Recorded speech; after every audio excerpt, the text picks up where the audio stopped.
Welcome to a nighttime show. This is our expert speaker series where we sit down with people who know the system from the inside. Tonight, we're diving into the big forces that shape the world: money, power, and the institutions that move both. Tonight's guest is Dania, a non resident senior fellow at the New Lines Institute for Strategy and Policy here in DC. Dania is also a PhD candidate in political science at the University of Colorado Boulder, with 3 master's degrees in international relations, public policy, and political science. She's worked at institutions like the World Bank and brings a deep understanding of how global and domestic systems operate. She's here to help us unpack some fundamental questions about power and policy. Let's get into it.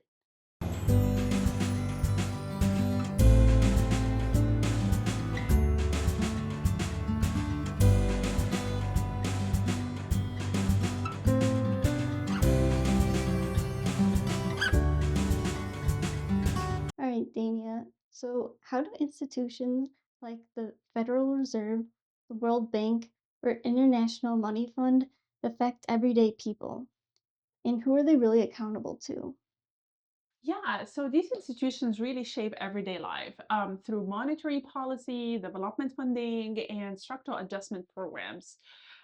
So, for example, the Federal Reserve interest rates decisions affect mortgage rates, credit card costs, and employment level, while the World Bank and the IMF influence global economic policies through conditional lending that often require countries to adopt specific fiscal policies, privatizations measure, or labor market reforms. So these policies and programs from the IMF and the World Bank affect global development indicators, including poverty rates, provides low interest loans, grant, and technical assistance to developing countries for infrastructure project and media education programs. And so the bank really influence through extended number of project financing that shapes how countries really develop their basic infrastructure and social services.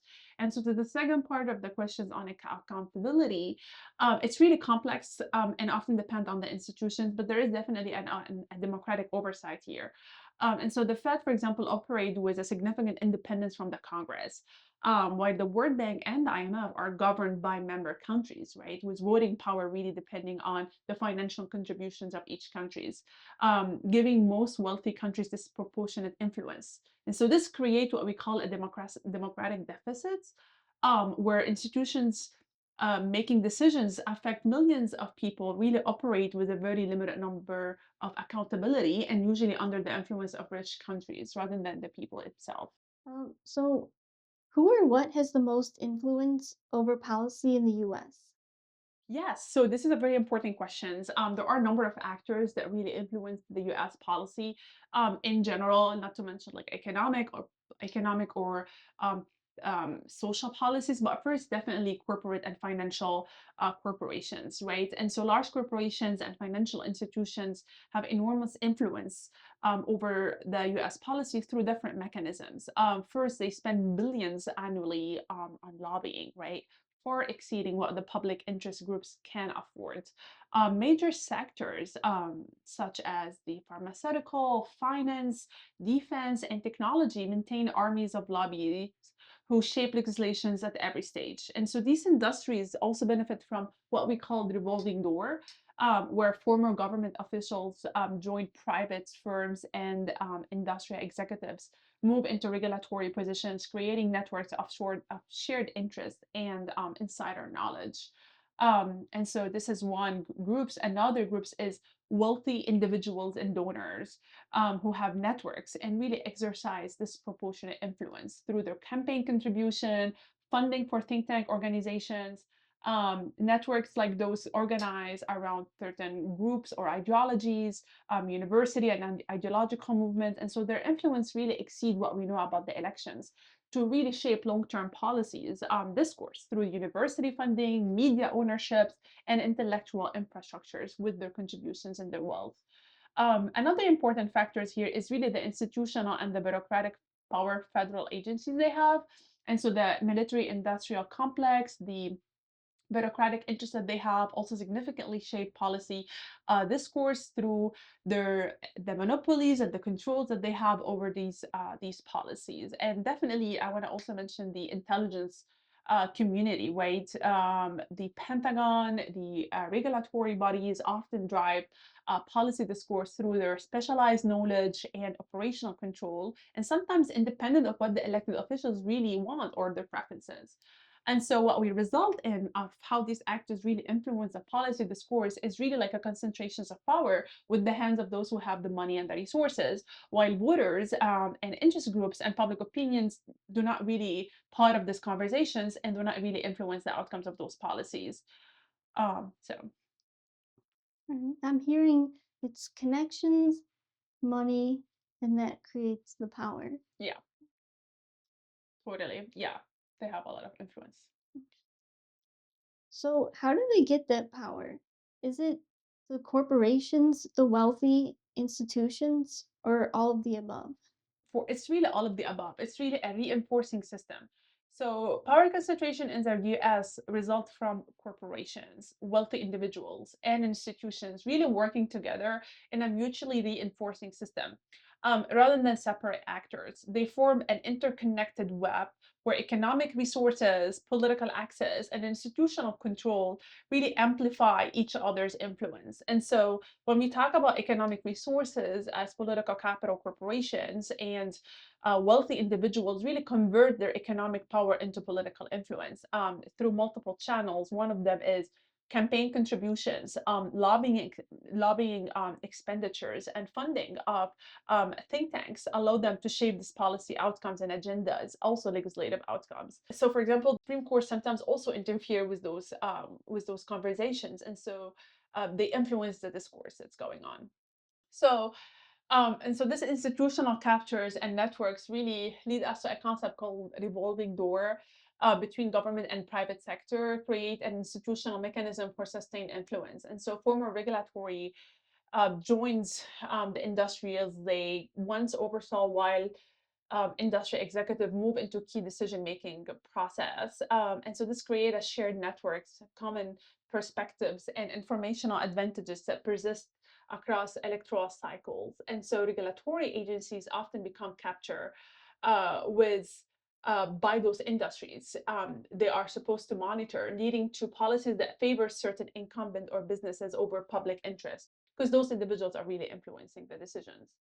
And so this also leads us to something called structural economic leverage, right? And so which means beyond direct political spending. So corporations and wealthy individuals wield structural power through their economic importance. And so the threat of capital flight, job loss, or market instability give them leverage over policy decisions, even without explicit lobbying. And so politicians must consider how policies will affect those businesses and investments, creating an implicit veto power for major economic actors over policies they oppose. And so this system is well perpetuate because economic success generate political influence, which produce favorable policies, which further concentrate wealth and power, creating this cycle that difficult to break through normal democratic process. Wow, that's all. I'm hearing that money is really like one of the most important things Yeah. in all of this. That's true. And money play an important role because usually those actors are using their resources and they're doing the donations to kind of influence the discourse and the conversations going on. And so we end up in a situations where those federal agencies or state agencies are really captured by those resources coming in from these donors and wealthy individuals. And instead of being accountable to the people, they're being accountable to those wealthy Hmm, individuals. And this is what we call regulatory capture. interesting. I think I'm trying to think like, is there any way that you can influence, like, is there something beyond money that could be of interest, like, to motivate? That's where my mind is at, and I'm wondering if other people think that way too, or maybe it's just not possible and money is the ultimate. motivator. Right. I mean, money play an important role because it really shaped the conversations on how you want the discourse to go and what kind of policies you wanna really promote. And so, as the government tend to rely more on resources and money from private individuals or actors or organizations, they tend to be influenced by them and their decisions. Right. And so I'm hearing also too that maybe um, that there's the government, but there's other people who are paying the government. Right. So maybe the government isn't the most powerful, it's the people with Right. money that are That's the situation most of the time. Yeah. interested. So what was the most surprising thing that you found during your research at the World Bank?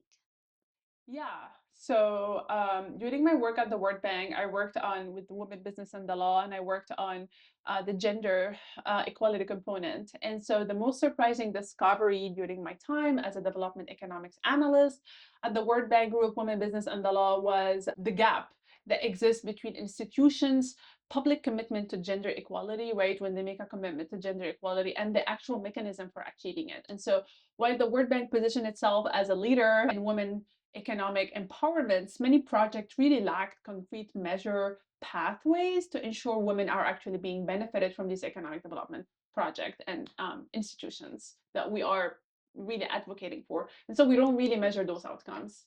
So really what I'm trying to highlight here is the variation between data versus the real world impact across 119 countries. So I was really struck by how legal reforms, removing discriminatory laws or adding gender equality provisions often had minimal immediate impact on women economic participations in those countries. And so something important that is important to not only like make a there's a disconnect between legal frameworks and the lived reality in those countries, highlighting how complex and deeply rooted gender inequality really is. Institutions such as the World Bank maybe needs to furthermore understand the decision-making process is most of the time often dominated by a certain ideologies and certain perceptions, and so changing the laws might not be the only factor that we need to include that we need when it comes to gender inequality, and to satisfy the requirement that we need when it comes to gender inequality. Right, I just want to clarify, but if I'm hearing you correctly, the research was not necessarily supporting women's Right. activities. So what I found is, as we were advocating for a lot of policy change for those countries to have a policy change to become more gender inclusive and gender supportive, we didn't really see a huge change in women engagement in economic force. Women were not very much engaged, even though there was a change in the laws, which suggested that certain other mechanisms should be approached beyond just constitutional or legal reform and change. Yeah, it's important to empower women. Yeah. What are some concrete ways that wealth influences laws and policies that most Americans don't see happen? Yeah, so first is hidden tax breaks and loopholes. So wealthy individuals and corporations get a special tax treatments buried in a complex legislations that most people never heard about. And so the carried interest loopholes lets private equity managers pay lower tax rates than teachers or nurses. Real estate depreciations rules allow property owners to claim loss on paper while their assets actually increase in value. So these provisions are written into massive bills using technical knowledge that sounds boring, but save the wealthy billions of dollars. And regulatory captures behind the doors, right? And so industries really influence the agencies and really influence those decision makings. For example, oil company, banks, all these kind of factors really shape everyday decision making process and people life. And so even when laws exist to limit corporate power or to enhance certain decision-making process, it really depends on agency resources and priorities. Wealthy individuals and corporations can afford teams of lawyers to challenge those regulations that really affect people's life. And so forcing agencies to spend limited budget on legal battle And so white collar crime prosecutions decline when enforcement agencies are underfunded, while wealthy defendant can drag out cases for years until prosecutors give up. International backdoors, trade agreements, right, and tax treaties negotiated with heavy corporate input can override domestic laws. And so companies use international arbitrations panels to challenge local environmental or labor regulations as barriers to trade. And so these agreements are negotiated largely in secret, with corporate advisory committees having more access than elected officials or the public, creating binding commitments that limit future policy options. How do economic inequalities shape political representation? Yeah, this is a very good question. We all the time talk about it. Here, I'm going to refer to two important components: the pocketbook versus the sociotropic voting pattern. So, in competitive politics or in research, competitive politics research reveals that economic inequality is really essential and fundamentally alters how people and how citizens connect their economic experiences to voting decisions. And so, we know from research that low income voters are more likely to engage in pocketbook voting. What does that mean? That means they're more likely to make electoral choices to choose a candidate based on their personal economic financial situations, because economic stress makes immediate material concerns a major concern. And so studies have shows that in a democracies, when unemployment or wage stagnations or cost of living increase, those individuals are more likely to prioritize candidates that are more likely to give a promising for direct economic relief or social program that address their immediate needs. And so they're making their decisions based on how they are doing rather than how the country or the economic is doing. And so class differences in voting calculus. And so on the other hand, rich voters or affluent voters, by contrast, are more likely to engage in what we call sociotropic voting behaviors, which means making decisions and choices on who they want to elect based on the broader economic situations of the country and abstract policy preferences rather than their own personal economic situations. And so research from US, Europe, and other democracies demonstrate that higher income citizens can afford to consider long-term economic policy, environmental concerns, or social issues because their basic economic security is not at the stake, right? They're doing well economically, they can afford to think about whether a candidate is likely to be supportive or good candidate based on their long-term policies. And so this creates a fundamental asymmetry where different economic classes respond differently to different types of political appeals and informations. And so we end up with something called representational consequences. And so this is a divide that has a profound implications for political representations. Politicians seeks to mobilize low-income voters must focus on tangible, immediate benefits, job programs, healthcare access, housing assistance, while appeals to rich, affluent voters can emphasize broader economic management, fiscal responsibility, or symbolic influence. And so study shows this contribute to a class-based political polarizations where different income groups develop different political and policy priorities and party loyalties based on their economic voting pattern. Um, and so and so competitive research demonstrates that rising inequality very much intensify those patterns between rich and poor voters. And so as economic security insecurity spreads to middle class voters, the pocketbook voters, those who vote based on how they're doing economically, become more prevalent, while the wealthy become increasingly isolated in their ability to vote on sociotropic considerations. And so this dynamic can undermine what we call the democratic cohesions, as different economic groups essentially operate in a separate political universe with divergent understanding of which issues matter most for electoral choice. And so it sounds like too, like the Democrats are more focused on like survival needs Mhm. versus Republican is like more of just how the overall economy is Yeah, doing. it's most likely the voters. Voters are more likely to vote. If you are somebody who's coming from a low income medium voter, you're more likely to vote for somebody who can give you an immediate relief for yourself, right? High unemployment, tax breaks. This could be both. This could be a Republican or a Democrat, right? Any politician who can really sell you those immediate relief because you're an economically insecure.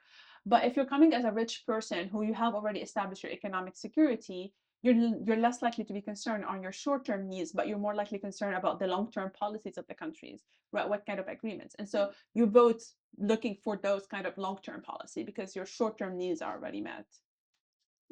So, how do financial flows influence governance?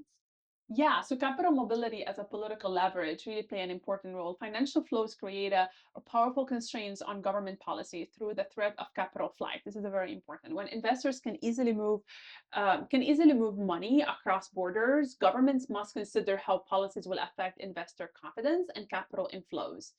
And so countries compete to attract investments by offering favorable tax rates, reduced regulations, or flexible labor markets, creating of what we call race to the bottom dynamic, where mobile capital effectively sets the terms of domestic policy. And so this gives financial markets veto power over policy they dislike, even without direct political lobbying.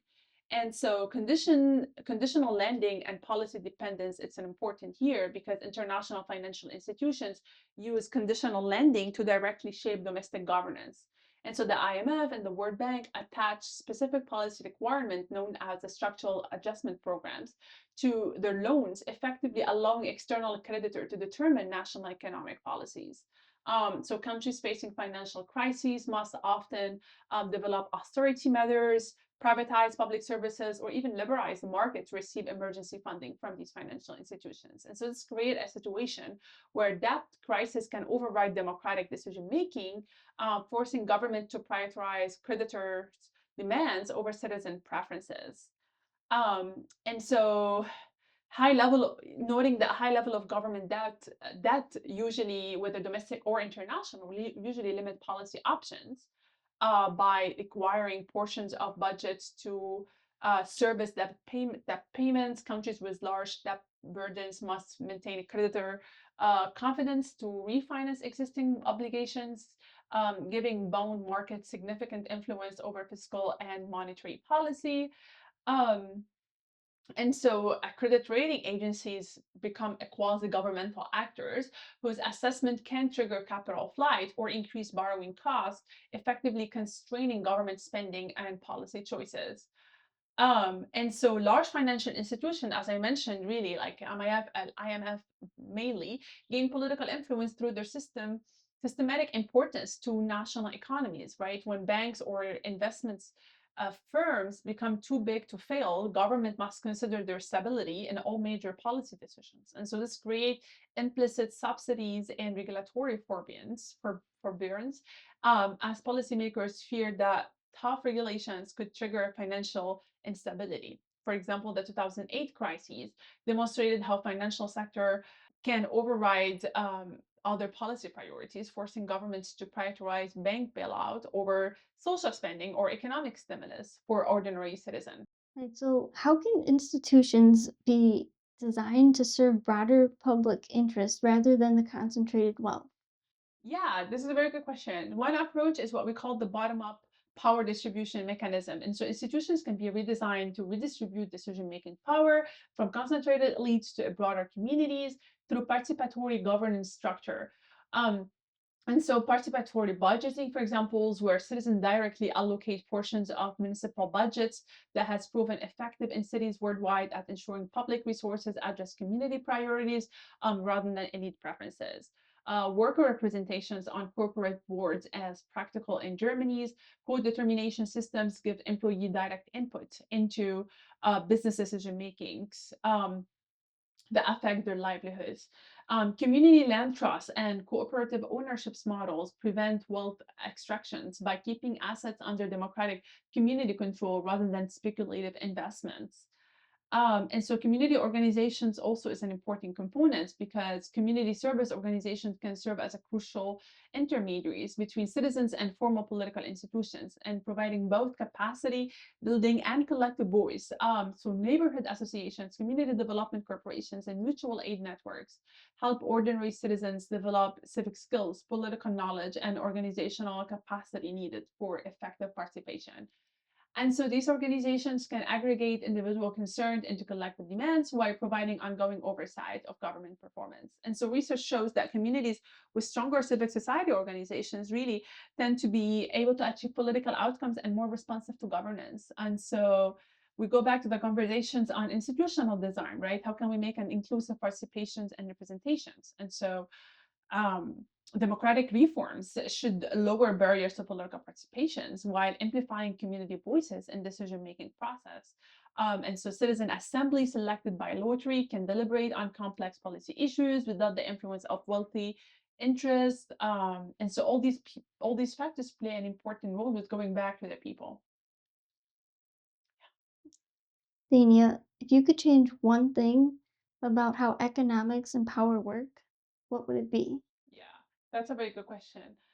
If I could change one fundamental aspect of how economics and power work, I would implement a genuine democratic accountability for major economic institutions and decisions. So currently, institutions like the central banks and international financial organizations and large corporations make decisions that profoundly affect millions of lives with minimal democratic oversight or public input. And so this creates a democratic deficit, right? Where most where the most consequential economic choices, whether monetary trade agreements or corporate governance, operate in a parallel system largely insulated from the public will. And so I would create a system where democratic oversight is happening. And so this change would involve really restructuring economic institutions to include meaningful public participations and oversight.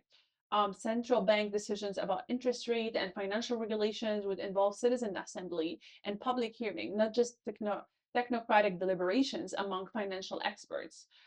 Major corporate decisions affecting communities should require stakeholder inputs and approval, which require not only stakeholder input and approval, but also the communities that are really affected by those decisions. And so this is one way to kind of broader the conversation to include the individuals actually. Another way is breaking the cycle of concentrated power, right? Democratic economic accountability would help break the self-reinforcing cycle where economic power generates political influence, which produce favorable policies, which further concentrate power and wealth in the hands of one system. And so when economic institutions must justify their decision to a broader public rather than to the elite who are really kind of influencing those decisions, they become more responsive to the general welfare rather than to a narrow interest. So this system will help in making those institutions, this reform that I'm suggesting, and broadening this power distribution to not only being the rich individuals who have the money and the resources, but also the individuals who are affected by those decisions will make those institutions accountable to the people rather than to wealthy individuals. And so this single change that I'm suggesting is like this democratic oversight would have a cascading effect throughout the political economy. More democratic economic institutions will likely produce more equitable outcome, reduce political polarization driven by economic anxiety, and restore public faith in both democratic and economic systems. It addresses the root cause of many contemporary governance problems. The concentration of economic decision-making power in institutions that are neither transparent nor accountable to the people most affected by their choice. Is it safe to say, to kind of sum it up, is to take the money out of the equation? Like, Yes, it's one way to do it is to take the money out of the equations, but one way to do it is giving the people a voice on the table, having them a possibility to kind and power in the decision-making process. So one way to do it is not only having the power being in the hand of the rich people, but having also the people, the individuals affected by those decisions, they have a seat on the table and giving them the possibility to veto those decisions if they don't really matter for their interest and they don't affect their interest. that's a it's a great idea and it makes a lot of sense. And I think that if that could get implemented, Yeah. that it would make a big difference in just how I guess like overall well-being of people and not just of people who are at the top. Exactly. Right. Thank you. So Dania, thank you so much for taking the time to be Yeah. with us today and sharing your insights with us. It's been a pleasure having you on the show. And if our audience wants to learn more about you or get in touch with you to learn more about your work, how can they find you? Yes, so you can find me. I'm available on LinkedIn. If you type my name, you can send me a message on LinkedIn and I'm happy to answer any questions. Also, Harbor has my email address that she can share with you if you have any questions. I'm happy to discuss my answers and the questions more in depth. Well, to you and to our audience, everyone out there, have a great night, and we'll see you next time. Thank you.